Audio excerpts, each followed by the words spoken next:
ಭವಾನಿ ರೇವಣ್ಣ ಅವರ ನಿರೀಕ್ಷಣಾ ಜಾಮೀನು ಅರ್ಜಿ ವಜಾ ಆಗಿದೆ. ಕಿಡ್ನಾಪ್ ಕೇಸ್ನಲ್ಲಿ ಬಂಧನದ ಭೀತಿಯಲ್ಲಿ ಭವಾನಿ ರೇವಣ್ಣ ಇದ್ದಾರೆ. ಕೆಲ ದಿನಗಳಿಂದ ಅಜ್ಞಾತವಾಸಕ್ಕೆ ತೆರಳಿದ್ರು ಭವಾನಿ ರೇವಣ್ಣ. ಸದ್ಯ ಅವರಿಗೆ ನೋಟಿಸ್ ಇಶ್ಯೂ ಆಗಿದೆ ಒಂದು ಕಡೆ. ನಾಳೆ ಅವರ ಮನೆಯಲ್ಲೇ ವಿಚಾರಣೆಗೆ ಒಳಪಡಿಸೋದಕ್ಕೆ SIT ಟೀಮ್ ಹೋಗ್ತಾ ಇದೆ. ಸದ್ಯ ಭವಾನಿ ಹಾಸನದಲ್ಲೂ ಇಲ್ಲ, ತವರಿನ ಮನೆಯಲ್ಲೂ ಇಲ್ಲ, ಸಾಲಿಗ್ರಾಮ ಅಲ್ಲೂ ಇಲ್ಲ ಅನ್ನೋ ಮಾಹಿತಿ. ತವರು ಮನೆ ಮೈಸೂರಿನ ಸಾಲಿಗ್ರಾಮದಲ್ಲೂ ಕೂಡ ಭವಾನಿ ಅವರು ಇಲ್ಲ ಅನ್ನುವಂಥ ಮಾಹಿತಿ ಸಿಗ್ತಾ ಇದೆ. ಯಾರೂ ಇಲ್ಲದೆ ಖಾಲಿ ಖಾಲಿ ಇದೆ ತವರು ಮನೆ. ಈ ಕಡೆ ಹೊಳೆನರಸೀಪುರದವರ ಮನೆಯಲ್ಲೂ ಕೂಡ ಯಾರೂ ಇಲ್ಲ. ಸೊ ಭವಾನಿ ರೇವಣ್ಣ ಅಬ್ಸ್ಕ್ಯಾಂಡಿಂಗ ಹಂಗಿದ್ರೆ ಅನ್ನುವಂಥ ಪ್ರಶ್ನೆಯೂ ಕೂಡ ಮೂಡ್ತಾ ಇದೆ. ಕಾರಣ ಈ ಕೇಸ್ನಲ್ಲಿ ಅರೆಸ್ಟ್ ಆಗುವಂಥ ಸಾಧ್ಯತೆ ಜಾಸ್ತಿ ಇದೆ. ಒಂದು ವೇಳೆ ಅರೆಸ್ಟ್ ಆದರೆ ಮತ್ತೆ ಸೇಮ್ ಪ್ರೊಸೀಜರು, ಮತ್ತೆ ರೆಗ್ಯುಲರ್ ಬೇಲಿಗೆ ಅವರು ಅಪ್ಲಿಕೇಶನ್ ಹಾಕೊಳ್ಬೇಕು, ಬೇಲ್ ಸಿಗಬೇಕು ಅಂತಾದರೆ ಅದರ ಮಧ್ಯದಲ್ಲಿ ಇವರು ಕಸ್ಟಡಿ ಕೇಳ್ತಾರೆ. ಭವಾನಿ ರೇವಣ್ಣ ಅವರನ್ನು ಕಸ್ಟಡಿಗೆ ತೆಗೆದುಕೊಂಡು ವಿಚಾರಣೆಗೆ ಒಳಪಡಿಸಬೇಕು ಅಂತ SIT ಏನಾದರೂ ಬಯಸಿದ್ರೆ ಅರೆಸ್ಟ್ ಮಾಡಿ ಕೋರ್ಟ್ ಮುಂದೆ ಅವರನ್ನು ಪ್ರೊಡ್ಯೂಸ್ ಮಾಡಿ ಆನಂತರ ಕಸ್ಟಡಿಗೆ ತೆಗೆದುಕೊಳ್ತಾರೆ. ಸೊ ಈ ಕೇಸ್ನಲ್ಲಿ ಅಂತ ಆ ಅವಕಾಶ ಇದೆ SITಗೆ. ಸೊ ಗೊತ್ತಿಲ್ಲ SIT ಏನು ಮಾಡುತ್ತೆ ಅಂತ. ಬಟ್ ಬಂಧನದ ಸಾಧ್ಯತೆ ಅಂತೂ ದಟ್ಟವಾಗಿದೆ. ಭವಾನಿ ರೇವಣ್ಣ ಅವರಿಗೂ ಕೂಡ ಸಂಕಷ್ಟ ಎದುರಾಗಿದೆ. ಆ ಕಡೆ ಪ್ರಜ್ವಲ್ ರೇವಣ್ಣ ಅರೆಸ್ಟ್ ಆಗಿದ್ದಾರೆ.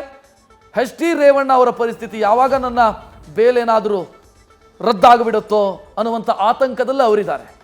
ಕಾರಣ ಅವರಿಗೆ ಕೊಡಲಾಗಿರುವಂಥ ಬೇಲ್ ಇದೆಯಲ್ಲ, ಜನಪ್ರತಿನಿಧಿಗಳ ವಿಶೇಷ ನ್ಯಾಯಾಲಯದಲ್ಲಿ ಅವರಿಗೆ ಮಂಜೂರಾಗಿರುವಂಥ ಬೇಲು, ಅದನ್ನು ಪ್ರಶ್ನಿಸಿ SIT ಹೈಕೋರ್ಟ್ ಮೊರೆ ಹೋಗಿದೆ. ಇವತ್ತದರ ಏಕಸದಸ್ಯ ಪೀಠದಲ್ಲಿ ಇವತ್ತದರ ಪ್ರಿಲಿಮಿನರಿ ವಾದ ಪ್ರತಿವಾದ ಆಗಿದೆ.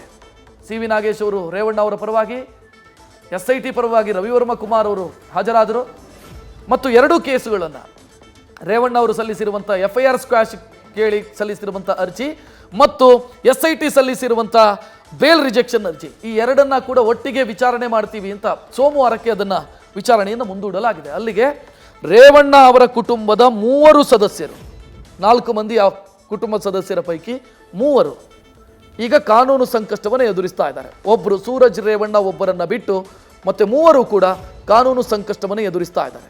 ಆ ಕುಟುಂಬದ 4 ಮಂದಿಯೂ ಕೂಡ ಜನಪ್ರತಿನಿಧಿಗಳು. ಭವಾನಿ ರೇವಣ್ಣ ಜಿಲ್ಲಾ ಪಂಚಾಯತ್ ಸದಸ್ಯೆಯಾಗಿದ್ದವರು, ಸೂರಜ್ ರೇವಣ್ಣ ವಿಧಾನ ಪರಿಷತ್ ಸದಸ್ಯರು, ಪ್ರಜ್ವಲ್ ರೇವಣ್ಣ MP, HD ರೇವಣ್ಣ ಅವರು ಶಾಸಕರು ಮತ್ತು ಮಾಜಿ ಸಚಿವರು. ಸೊ ಈಗ ಆ ಕುಟುಂಬ ಸಮಸ್ಯೆಯನ್ನು ಅನುಭವಿಸ್ತಾ ಇರೋದನ್ನು ನೋಡ್ತಾ ಇದ್ದೀವಿ. ಈ ಬಗ್ಗೆ ಹೆಚ್ಚಿನ ಡೀಟೇಲ್ ನೀಡೋದಕ್ಕೆ, ಅಂದರೆ ಮೈಸೂರಿನ ಮನೆಯ ವಿಚಾರಕ್ಕೆ ಸಂಬಂಧಿಸಿದಂತೆ ಹೆಚ್ಚಿನ ಡೀಟೇಲ್ ನೀಡೋದಕ್ಕೆ ನಮ್ಮ ಪ್ರತಿನಿಧಿ ರವಿ ಪಾಂಡವಪುರ ಫೋನ್ ಸಂಪರ್ಕದಲ್ಲಿ. ರವಿ, ಈಗ ಭವಾನಿ ರೇವಣ್ಣ ಅವರ ಆಂಟಿಸಿಪೇಟರಿ ಬೇಲ್ ರಿಜೆಕ್ಟ್ ಆಗಿದೆ ಅಥವಾ ಅಪ್ಲಿಕೇಶನ್ ರಿಜೆಕ್ಟ್ ಆಗಿದೆ. ಸೊ ಎಲ್ಲಿದ್ದಾರೆ ಭವಾನಿ ರೇವಣ್ಣ ಅನ್ನುವಂಥ ಪ್ರಶ್ನೆಗೆ ಉತ್ತರ ಇಲ್ಲ.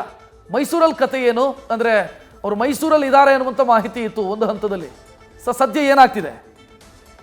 ರಕ್ಷಕ, ಪ್ರಮುಖವಾಗಿ ಮೈಸೂರು ಜಿಲ್ಲೆ KR ನಗರ ತಾಲೂಕಿನಲ್ಲಿ ದಾಖಲಾದಂತಹ ಕಿಡ್ನಾಪ್ ಪ್ರಕರಣಕ್ಕೆ ಸಂಬಂಧಪಟ್ಟಂತೆ ಸದ್ಯ ಭವಾನಿ ರೇವಣ್ಣ ಅವರಿಗೂ ಕೂಡ ಈಗ ಬಂಧನದ ಭೀತಿ ಎದುರಾಗಿದೆ. SIT ಅಧಿಕಾರಿಗಳು ಈಗಾಗಲೇ 2 ಬಾರಿ ನೋಟಿಸ್ ಅನ್ನ ಜಾರಿ ಮಾಡಿದ್ದಾರೆ. ಆದ್ರೆ ಅದಕ್ಕೆ ಈವರೆಗೆ ಕೂಡ ಪ್ರತಿಕ್ರಿಯೆ ಸಿಕ್ಕಿಲ್ಲ. ಈ ಹಿನ್ನೆಲೆಯಲ್ಲಿ SIT ಅಧಿಕಾರಿಗಳು ಭವಾನಿ ರೇವಣ್ಣ ಅವರನ್ನ ಬಂಧಿಸಲಿಕ್ಕೆ ಮುಂದಾಗ್ತಿದ್ದಾರೆ. ಈ ನಡುವೆ ಭವಾನಿ ರೇವಣ್ಣ ಅವರು ಎಲ್ಲಿದ್ದಾರೆ ಅನ್ನೋದು ಈಗ ಯಕ್ಷ ಪ್ರಶ್ನೆಗೆ ಕಾಡ್ತಿದೆ.